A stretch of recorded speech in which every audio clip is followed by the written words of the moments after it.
La fe de Jesús, un curso de 20 lecciones de vida que te enseñarán las grandes verdades de la palabra de Dios, en la voz del evangelista, teólogo, Pastor Jarif Serrano. La fe de Jesús.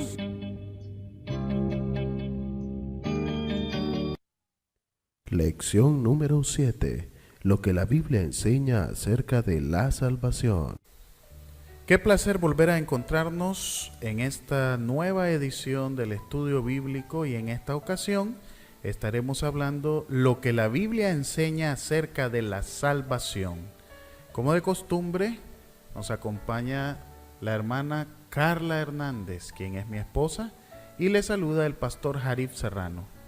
Sin más demora, vamos a entrar de una vez al estudio, y queremos decirles que es muy importante que comprendamos este estudio porque nos señala precisamente el camino que Dios ha trazado para hacer posible la salvación del hombre, y que a pesar de los tabúes que existen con respecto al tema de la salvación, y a pesar de que en la mayor parte de los casos las personas pensamos que la salvación es un asunto muy difícil de alcanzar, hoy vamos a descubrir lo que la Biblia nos dice y nos vamos a dar cuenta que vale la pena experimentar la salvación que Cristo nos ha dejado.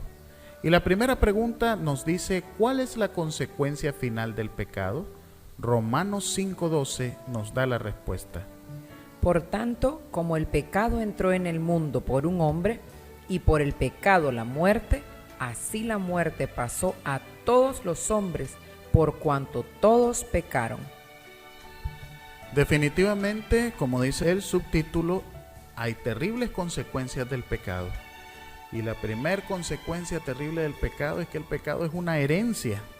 Y es una herencia de muerte, porque la consecuencia final del pecado es la muerte. Así como el pecado entró por un hombre, así también la muerte entró por ese hombre, y todos estamos condenados a morir. Yo no sé si usted lo había pensado de otra manera. Generalmente cuando no es una persona vestida con una bata blanca y con un estetoscopio en el cuello el que se lo dice, usted no se asusta, pero si es un médico, casualmente el que se le acerca y le dice: mire, don Juan, doña María, usted morirá. Si el médico se lo dice, usted se preocupa, se aflige, llega llorando a la casa, reúne a sus hijos, a sus hijas, a su mamá, a su papá, qué sé yo, cuál es el contexto, y llorando les dice: el médico me ha dicho el día de hoy que voy a morir. Y entonces toda la familia se conmociona.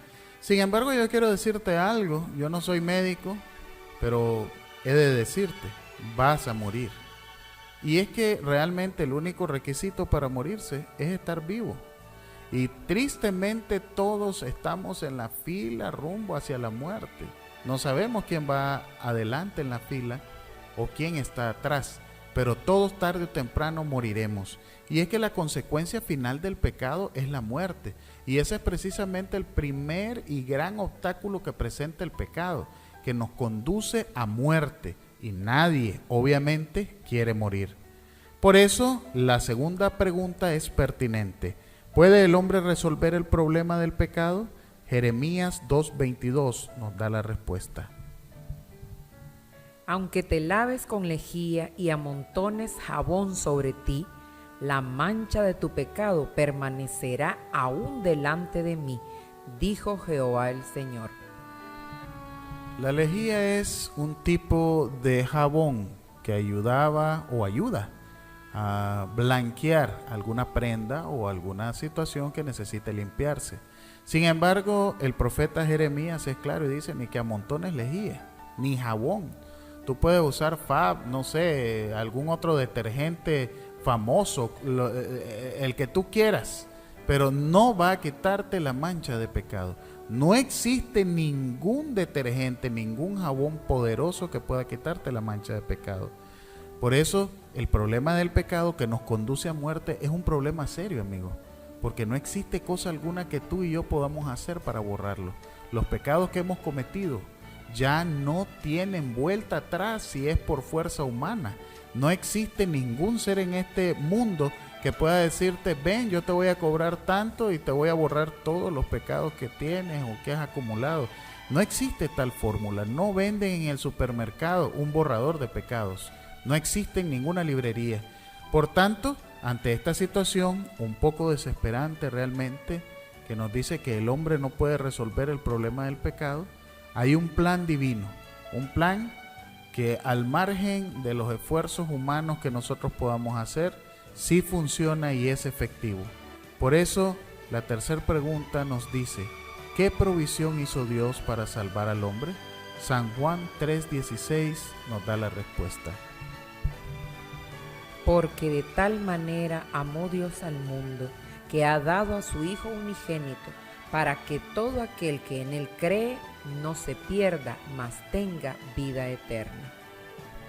He aquí uno de los pasajes más conocidos mundialmente y ciertamente un precioso texto de la Biblia. De tal manera amó Dios al mundo que dio a su Hijo único, para que todo aquel que en él crea no se pierda, sino que tenga vida eterna. Es precisamente la provisión que hizo Dios para salvar al hombre.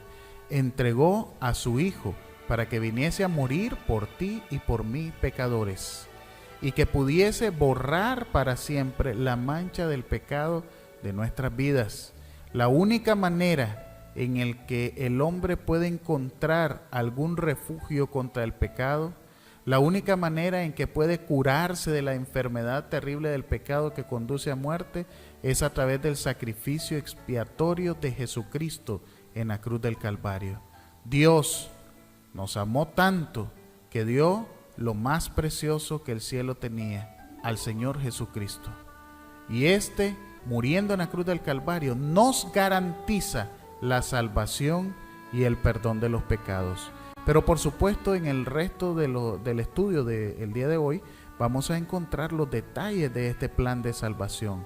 Pero lo primero que yo quiero que tú tengas en mente al leer Juan 3:16 es que Dios sí hizo provisión para salvar al hombre y que esa provisión incluye a Jesucristo, nuestro Salvador.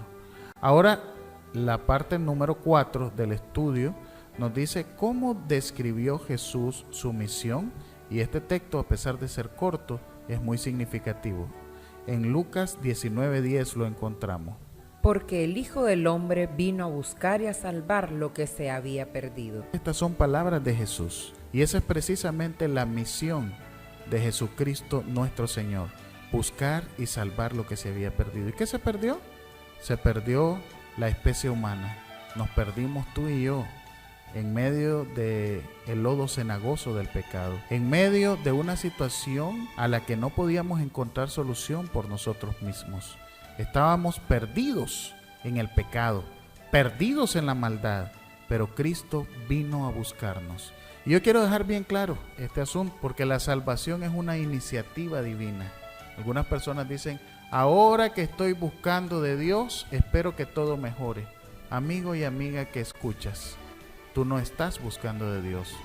Dios ha venido buscando de ti cada día, cada mañana. Cada vez que escuchas esta radio y escuchas el estudio bíblico que se está dando, o si te llegó por WhatsApp, si alguien lo compartió contigo, cada vez que te invitan, cada vez que lees la Biblia, cada vez que oras, Dios te está buscando, se está acercando a ti. Y como dice el Salmo 23, te ha buscado, te ha perseguido todos los días de tu vida para que encuentres verdadera paz.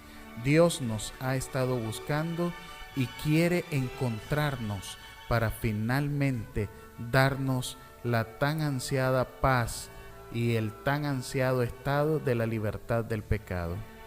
Ahora, es muy importante que nosotros entendamos que Jesús, que es precisamente el medio que usó el cielo para salvarnos del pecado, viene a buscarnos, pero Él tiene toda la autoridad para hacerlo porque tiene características muy especiales. Por eso la pregunta número 5 es pertinente.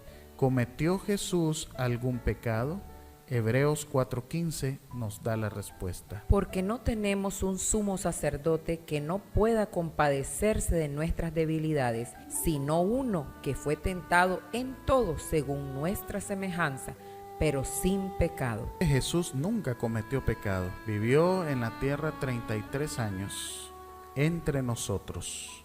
Su niñez fue sencilla en medio de un taller de carpintería. Su vida adulta fue ejemplar.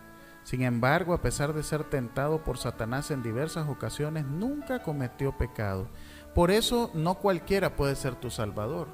Por eso yo no me puedo ofrecer para ser tu salvador, ni tu papá, ni tu mamá, ni ningún líder religioso, llámese pastor, sacerdote, cualquier otro cargo que ostente un líder religioso en X o Y congregación.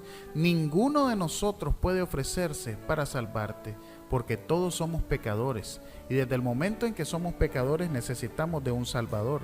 Pero el Salvador que ofreció el cielo, Jesucristo nuestro Señor, es un Salvador que no tiene pecado alguno, que como dice Hebreos, como ya hemos leído anteriormente, no cometió ninguna falta, ningún pecado. Es el único que está limpio, vivió como hombre entre nosotros y salió limpio, sin pecado delante del Padre. Por eso Él es el que puede ofrecerte salvación y vida eterna. Pero ya estamos viendo las características de ese Salvador y ahora miremos cómo pagó Jesús la deuda del hombre, que es la pregunta número 6, y la respuesta la encontramos en Isaías 53, del 3 al 7. Despreciado y desechado entre los hombres, varón de dolores, experimentado en quebranto, y como que escondimos de él el rostro, fue menospreciado y no lo estimamos.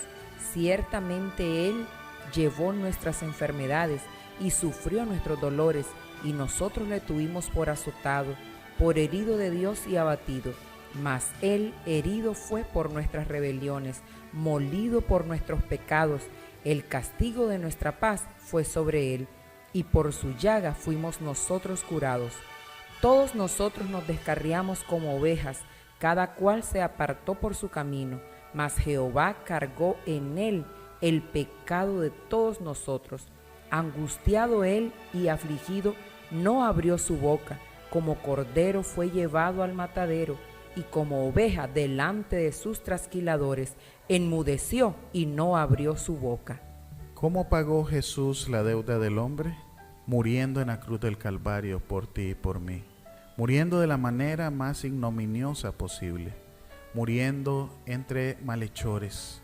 Muriendo de una manera dolorosa. Déjame decirte que la muerte en la cruz de nuestro Señor Jesucristo representa precisamente la maldición del pecado sobre el cuerpo de nuestro Señor Jesús.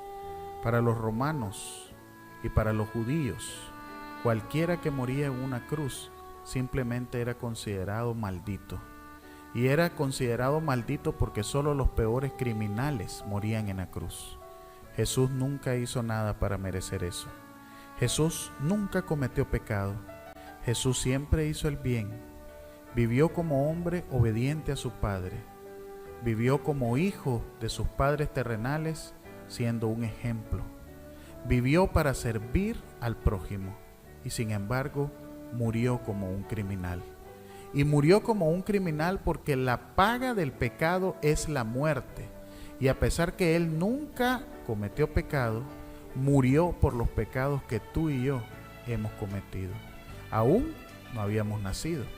Aún ni siquiera nuestros padres o nuestros abuelos o tatarabuelos habían nacido. Pero aún en la mente de Dios ya existíamos. No sé cómo te llamas, pero por ti murió Jesús. Murió por los pecados que aún no habías cometido. Y murió por los pecados que aún no has cometido. Después de oír este estudio, cometerás seguramente muchos pecados, al igual que yo. Pero por esos pecados ya murió Jesús. Murió para darnos salvación y vida eterna. Murió siendo perfecto y murió a manos de los peores criminales de la historia. Realmente un término con el que debemos de relacionarnos es el término antisemita. Se considera un antisemita a todo aquel que odia a los judíos. Y el odio hacia los judíos ha nacido a raíz de la muerte de Jesucristo en muchos casos. Hay otras razones, pero mucha gente odia a los judíos por precisamente acusarlos de matar a Cristo Jesús. Sin embargo, déjame decirte que realmente todos hemos participado de la muerte de Cristo Jesús, porque Jesús murió por los pecados de la humanidad. Y cada vez que nosotros cometemos pecado, hemos puesto una carga sobre esa cruz, carga que llevó con valor nuestro Señor Jesucristo, nuestro Salvador. Y realmente debemos de estar agradecidos con aquel que, siendo inocente, dio su vida para salvar a los culpables. Siendo justo, dio su vida para salvar a aquellos que solo hemos cometido pecado e injusticia, porque Él ha cargado por nosotros el castigo que nosotros merecíamos.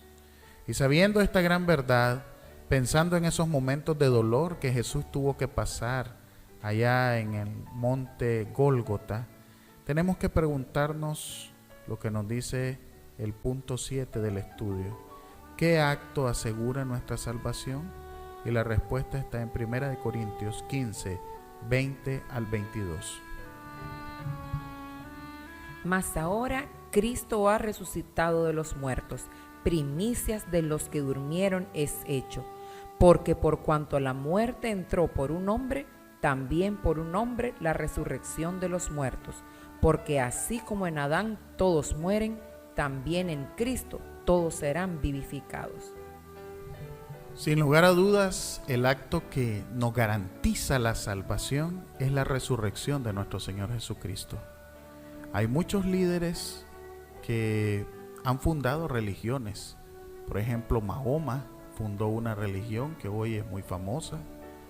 Y hay otros líderes mundiales a los cuales la gente admira mucho, líderes que fueron en lo religioso y en lo político un ejemplo a seguir. Mahatma Gandhi también estuvo jugando un papel determinante en medio de su sociedad. Pero ningún líder religioso o político ha logrado resucitar después de la muerte. El único es Jesucristo. Tú puedes buscar en la tumba de Buda, en la tumba de Mahoma, y allí están sus cuerpos, descansando.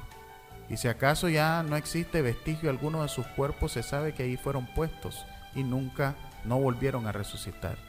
Sin embargo, la tumba de Jesús está vacía. Y está vacía porque Él resucitó. Y resucitó para interceder por nosotros. Resucitó para garantizarnos que si creemos en Él, así como Él resucitó, un día hemos de resucitar nuevamente.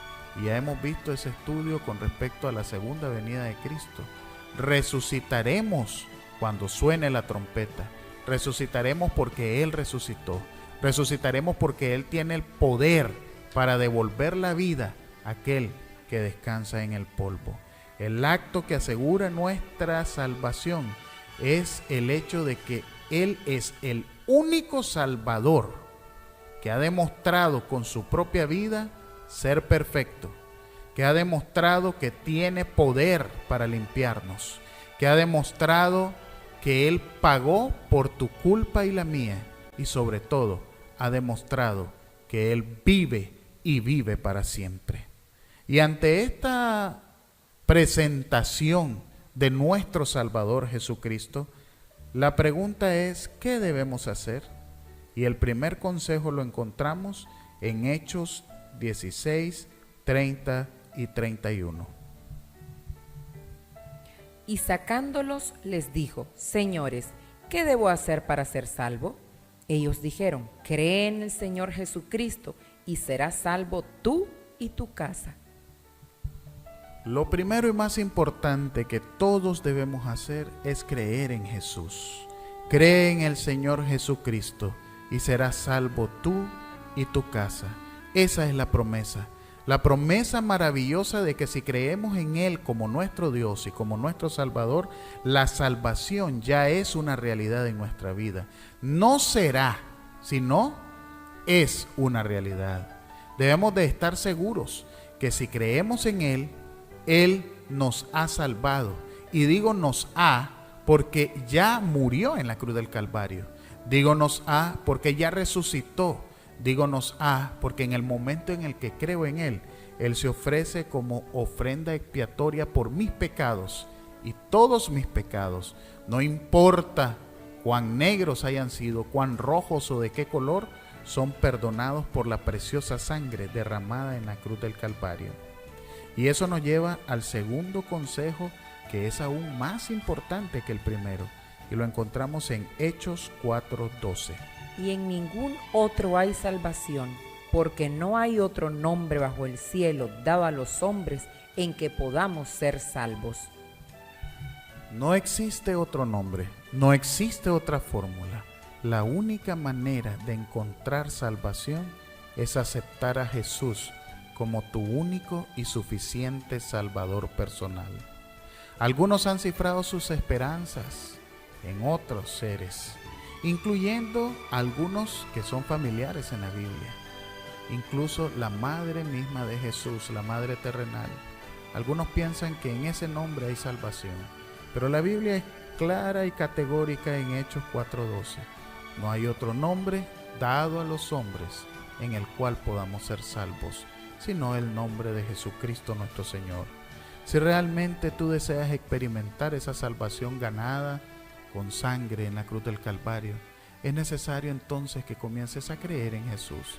Cree en Jesús, acéptalo como tu único Salvador y definitivamente dile: Señor, yo te amo y te agradezco, porque siendo inocente moriste por mí, porque siendo inocente moriste por los pecadores, porque aún siendo enemigos tú nos reconciliaste y nos reconciliaste con el cielo para siempre. Por eso el llamado final y el último punto de la lección de hoy lo encontramos en Apocalipsis 3:20. Escucha lo que Jesús tiene para decirte hoy. He aquí yo estoy a la puerta y llamo. Si alguno oye mi voz y abre la puerta, entraré a él y cenaré con él y él conmigo. Este texto nos recuerda que Jesús está ahí. Él solo golpea la puerta. Nunca va a entrar a la fuerza. ¿Y sabes una cosa? Quiero imaginarme que esa puerta solo tiene cerradura por dentro. Nadie puede abrirla por fuera. El único que puede abrir la puerta del corazón eres tú mismo. Dejar entrar a Jesús, tu Salvador. Permitir que Él entre para cenar contigo. En el antiguo Oriente Medio, la costumbre de invitar a una persona a cenar a tu casa se daba solo entre amigos, entre personas que se amaban y se apreciaban realmente. Por eso Jesús usa esta figura en Apocalipsis 3:20. No dice voy a llegar a almorzar ni voy a llegar a desayunar. Él dice llegaré a cenar, porque sabe que el nivel de confianza que hay entre una persona que invita a cenar a otro es un nivel de confianza absoluta, un nivel de confianza que solo se da entre amigos, entre gente que se confía el uno al otro. Y Jesús te dice: si tú abres la puerta, yo quiero intimar contigo, quiero ser tu amigo, quiero estar contigo en las buenas y en las malas, quiero garantizarte la salvación, quiero que dejes de sentir el problema del pecado, la amenaza de la muerte, porque conmigo yo he venido para darte vida y vida en abundancia.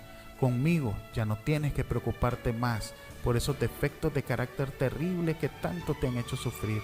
Conmigo ya no tienes que preocuparte más por los vicios, porque yo soy el que estaré contigo todos los días, intimando contigo, dándote salvación, dándote vida eterna, dándote lo que tanto has anhelado, que es la paz del corazón.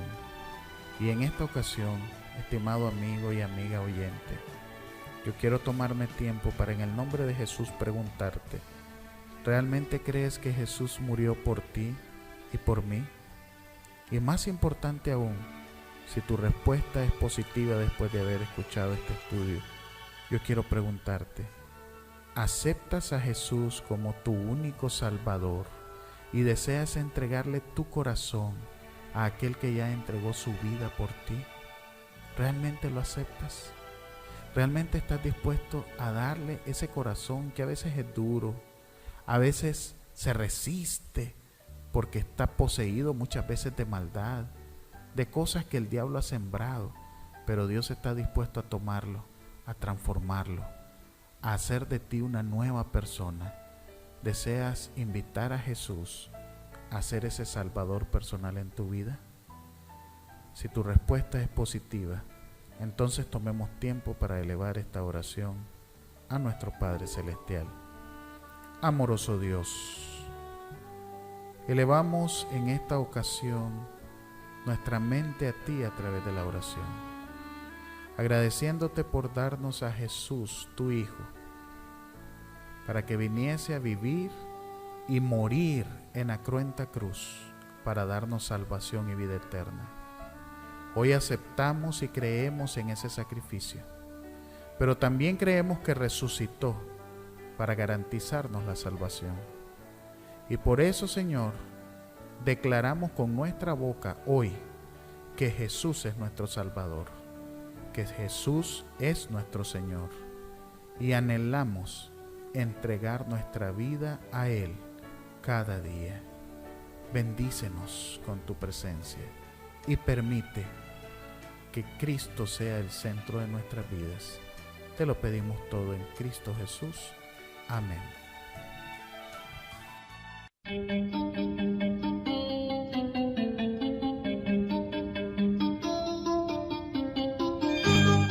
Gracias por estudiar con nosotros la palabra de Dios a través de su curso bíblico La Fe de Jesús.